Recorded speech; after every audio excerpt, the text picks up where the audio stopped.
Assalamualaikum warahmatullahi wabarakatuh. Selamat siang para Mahaters Nusantara di mana saja berada. Siang hari ini KR TV, Kang Rafiq TV akan menyajikan konten-konten yang bermanfaat yang terkait dengan siapa sosok dari anak iblis. Sebelum kita bahas konten yang terkait dengan siapa sosok anak dari iblis, silakan untuk memberikan like dan subscribe agar para Mahaters Nusantara di mana saja berada tidak ketinggalan dalam konten-konten yang kami sajikan.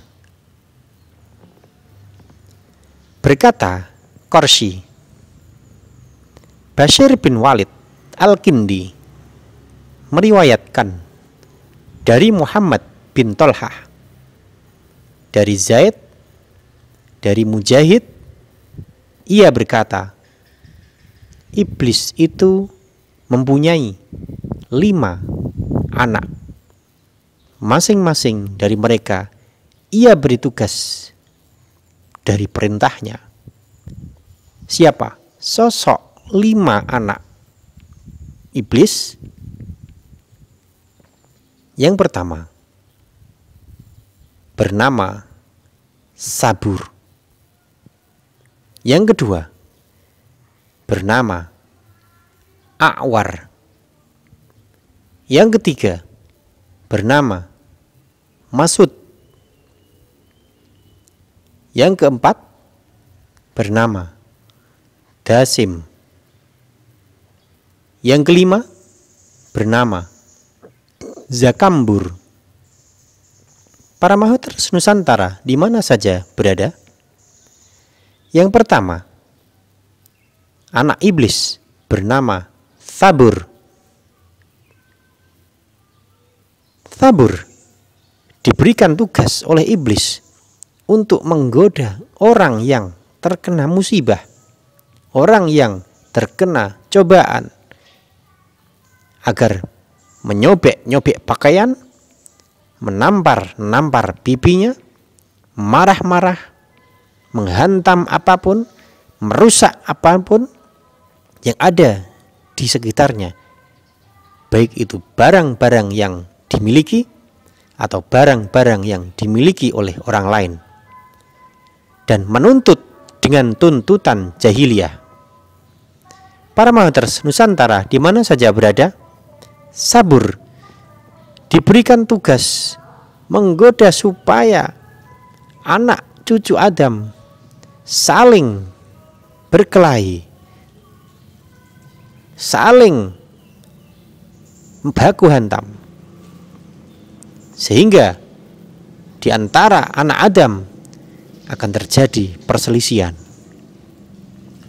Yang kedua, A'war. A'war ditugaskan untuk menggoda anak Adam agar ia gemar melakukan zina. Jadi ketika ada manusia yang gemar melakukan zina, maka manusia tersebut telah tergoda dengan godaan dari anak iblis yang bernama A'war.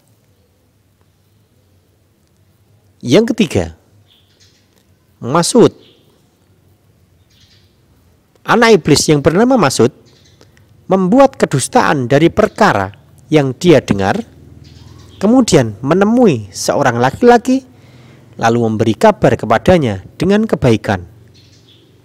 Lalu pergilah laki-laki tersebut ke kaumnya, dan dia berkata, aku telah melihat seorang laki-laki.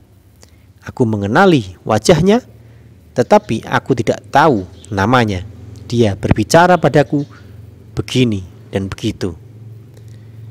Masud adalah anak iblis yang sering mendorong manusia untuk melakukan ghibah, melakukan namimah, ngerasani omongan satu dibawa dengan omongan yang lain, sehingga terjadi perselisihan di antara manusia. Adapun Dasim adalah seorang anak iblis yang diberi tugas oleh iblis untuk masuk bersama seorang laki-laki ke dalam keluarganya. Laki-laki tersebut lalu ditampakkan kepadanya keburukan-keburukan keluarganya, sehingga dia marah-marah kepada keluarganya. Jadi Dasim adalah anak iblis yang ditugasi untuk menghancurkan rumah tangga, untuk mengadakan perselisihan di antara anggota keluarga. Jadi Dasim selalu masuk ke anggota keluarga, ke keluarga-keluarga manusia, agar di dalam keluarga manusia tersebut tidak terjadi ketentraman, tidak terjadi sakinah, tidak terjadi mawaddah warahmah fid dini wad dunya wal akhirah. Sehingga keluarga tersebut selalu dirundung dengan kecekcokan, dirundung dengan perselisihan, dirundung dengan segala sesuatu yang berbau permusuhan. Para mahoters Nusantara di mana saja berada. Yang kelima, Zakambur. Anak iblis yang bernama Zakambur ditugaskan untuk mengganggu orang-orang yang berada di pasar, dan ditugaskan pula untuk mengibarkan bendera iblis di sana. Jadi Zakambur tugasnya adalah menggoda manusia untuk berbuat jelek, untuk berbuat mengurangi timbangan, untuk berkhianat, untuk menggoda pejabat, menggoda pedagang, menggoda petani untuk berlaku yang tidak adil. Itulah Zakambur. Sehingga ketika di negara ini terdapat seorang pejabat yang korupsi, seorang pedagang yang tidak amanah, maka dia sudah termakan, dia sudah mendapatkan godaan dari anak iblis yang berupa namanya Zakambur. Para mahoters Nusantara di mana saja berada, demikian sosok dari anak-anak iblis. Semoga para mahoters Nusantara di mana saja berada, kita semua diberikan perlindungan oleh Allah, dilindungi oleh Allah dari pengaruh-pengaruh sosok-sosok anak iblis. Dan akhirnya kita semua akan menjadi bahagia, akan menjadi orang-orang yang beruntung di dunia dan akhirat. Para mahoters Nusantara di mana saja berada, demikian kajian kita tentang 5 sosok anak iblis. Semoga bisa memberikan ilmu, memberikan pengetahuan yang bermanfaat di dunia dan akhirat.